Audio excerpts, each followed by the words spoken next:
Example, attaining a simple random sample by using a random numbers table. The accounting firm of Sinise and Associates has grown. To make sure their clients are still satisfied with the services they are receiving, the company decides to send a survey out to a simple random sample of 5 of its 30 clients.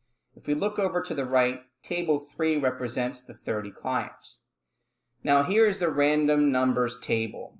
If you look at the top, it says 1 through 5. And what that means is that the 1 through 5 represent the columns. So the 8 represents column 1 and everything below it. The 9 represents column 2. The 3 represents column 3. The 9 represents column 4. The 2 represents column 5, and so on.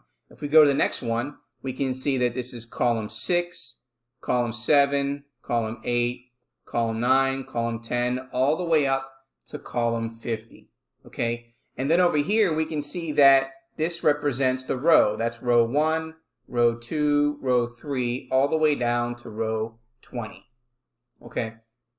Now, what we want to be able to do is we want to be able to generate, okay, a simple random sample of 5 out of the 30 clients.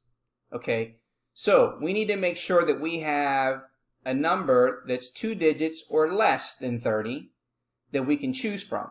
So whenever you're dealing with a simple random sample, what you end up doing is you just choose, like let's say you have your pencil and you decide you're going to pick a number somewhere. Okay, so I'm going to start here, let's say at 20, at column 4, and that's column 4, and that's row 11. So it's column 4 and row 11.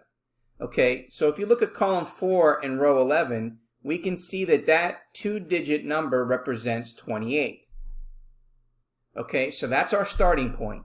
Now the question we need to ask ourselves is 28 less than 30? Well, the answer is yes. So we're going to select 28 as one of our numbers. Okay, and now we got to go directly below to another 2-digit number. So we have to go down. So we're going to go to 66. Now, is 66 less than 30? The answer is no. So therefore, we cannot use 66. Now we're going to go down to the next 2-digit number, which is 0 and then 1, which represents 1. Now, is 1 less than 30? The answer is yes. So we're going to select that number as one of our choices. Okay, and then we're going to go down again to the next 2-digit number, which is 52. Now, is 52 less than 30? The answer is no, so therefore we cannot include 52. Now we're going to move down to next 2-digit number, which is 07, which represents 7. And 7 is less than 30, so therefore we can choose 7. So far we have 3 out of the 5 selected. Okay, now we're going to go down to the next number, which is 44, the next 2-digit number, which is 44. Is that less than 30? The answer is no, so we're going to cross that out. We're going to go down to the next 2-digit number, which is 46. Now, is 46 less than 30? The answer is no, so we're going to have to cross that one out. Okay, next, we're going to go down to the next 2-digit number, which is 37. Is 37 less than 30? The answer is no, and we're going to cross that one out. Okay, now we're going to go down to the next number, which is 26.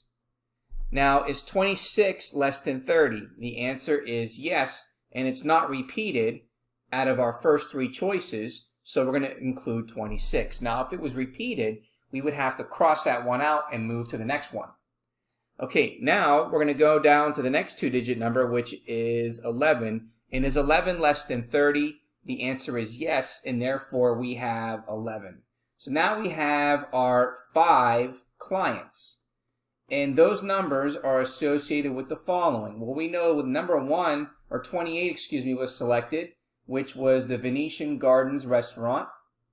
And then number 1 was selected, which is ABC Electric.